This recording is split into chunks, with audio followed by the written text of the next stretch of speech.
Boundaries help you create good business practices. And it doesn't mean that you're evil or mean or nasty or depriving anybody of anything, but you're just creating the parameters, the guidelines, and kind of like your rules of this is how I work and this is how I operate and this is the status quo. Like this is how it is.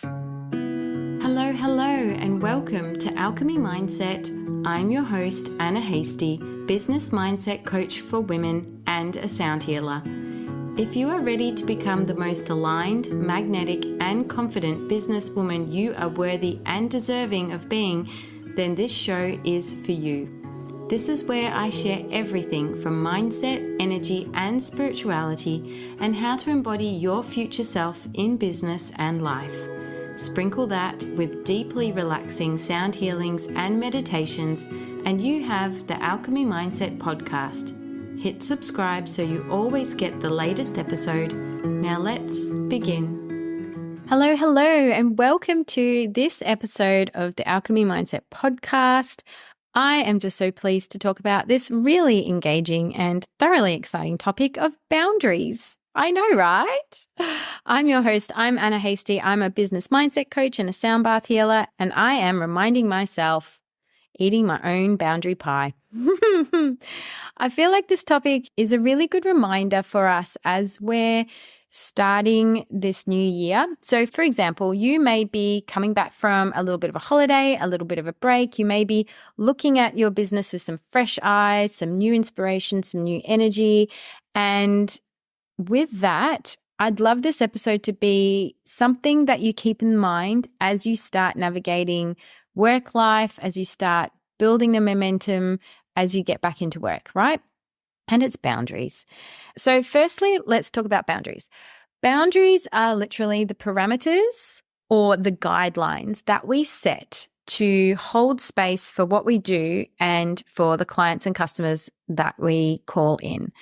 So I really want this to be for everybody, but in particular, I am kind of angling it a little bit at the health and well-being, spiritual world, where often we don't navigate or stay true to our boundaries because we just want to take care of our clients and we believe that what we're doing is of service, and therefore it's more important to serve than it is to sometimes hold these boundaries as the parameters that keep our business and our energy safe, right? So in particular for me, because as I said in all my episodes, I am sharing the things that I navigate, and from the wisdom and experience that I learn, I am here to share that with you. That's actually part of my human design. I'm a 1-3 sacral generator. I think I've said all the things in the right way. So the 1-3 means I am the explorer of knowledge and truth. I'm here to basically be the scientist and to experience the things and then write up my report on it and share the feedback. Okay, moving on. So for me personally, this year when it comes to boundaries, it's about holding my sound bath classes as long as I have met my minimum requirement of participants to attend, because I often just hold the classes with less than the minimal numbers, knowing that the people who have paid to come, which is beautiful, and I love holding space for everybody and anybody who does come, but unfortunately the minimal numbers doesn't make up the amount of money that I need to pay for the rent for the space that I'm using.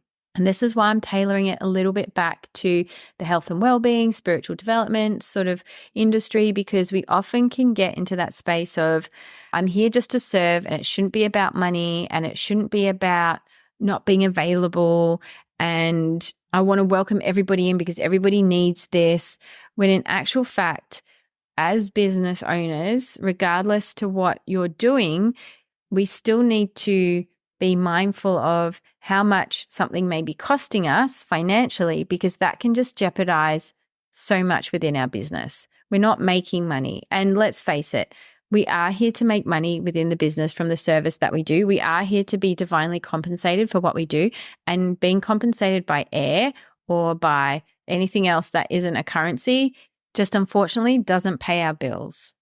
And I'm not by any means saying that we can't do this and that I have recently had this conversation with myself and believe that if I was genuinely a squillionaire, like if I had all the money in the world, I would genuinely offer these sound baths for free to the community. Like money wouldn't mean anything to me because I'm a squillionaire. Like I have more than a trillion. I'm a squillion.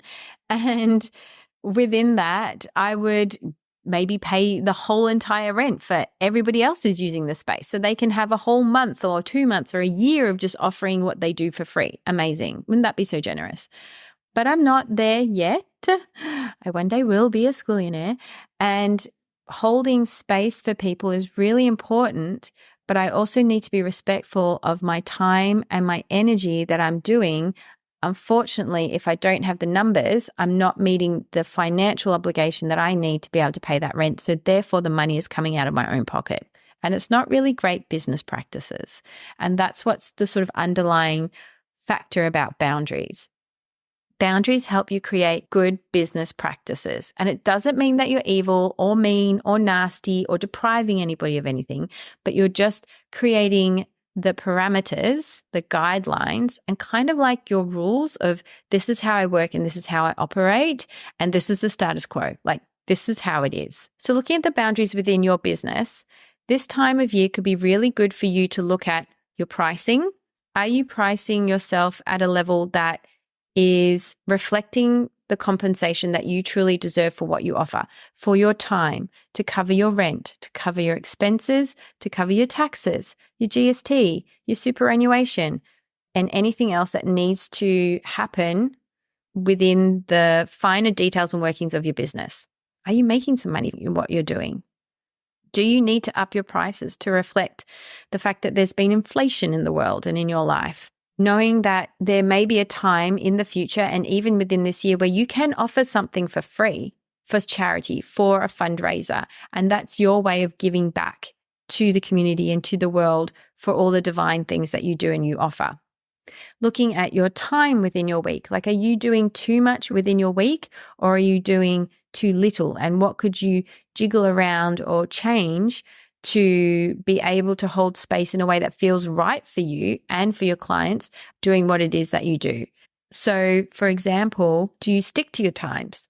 Do you stick to like, this is my availability? Say, for example, it's between 8 and 2.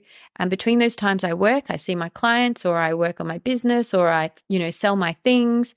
And then outside of those hours, it's me time, or maybe there's an hour on either side where you need to do business admin, or it's family time, or it's health and well-being time, or it's all the other things that go on in your life that need to be addressed? Or do you just casually go, yeah, whatevs, and step aside and you see more people than what you actually physically and emotionally, mentally, and spiritually have the capacity to do, therefore, in a way, causing a little bit of burnout?